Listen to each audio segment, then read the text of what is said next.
আজকের এই জনসমুদ্রকে শান্ত করার জন্য বলা হয়েছে। আমি জানি না আপনারা কি শান্ত হবেন না অশান্ত হয়ে যাবেন।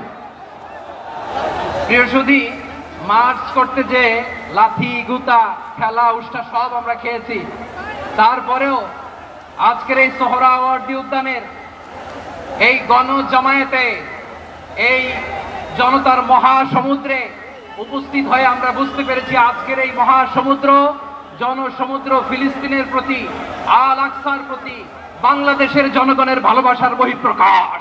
ওয়ালটন আবারও মিলিনিয়ার অফারে ওয়ালটন ফ্রিজ কিনে আপনিও হয়ে যেতে পারেন মিলিয়নিয়ার। মিলিনিয়ার ছড়াছড়ি দেশ জুড়ে, এটা শুধু ওয়ালটনই পারে।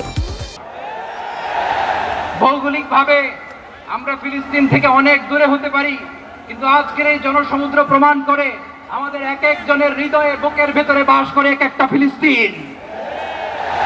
আমাদের হৃদয়ে বাস করছে এক একটা গাজা, আমাদের হৃদয়ে বাস করে এক একটা আল কুদস। চিৎকার করে বলুন ঠিক কিনা। আমরা আজকে সংহতি প্রকাশ করব আমাদের মুসলিম ভাইদের উদ্দেশ্যে। এক আওয়াজে আমাদের কণ্ঠকে উচ্চকিত করে অতিথি থেকে শুরু করে অডিয়েন্সের সবাই আল্লাহু আকবার ধ্বনি দিয়ে সোহরাওয়ার্দী উদ্যানের এই ময়দানকে আমরা কাঁপাতে রাজি আছি না নাই? নারায়ে তাকবীর, নারায়ে তাকবীর। দিন ইসলাম, দিন ইসলাম। ফিলিস্তিন, ফিলিস্তিন।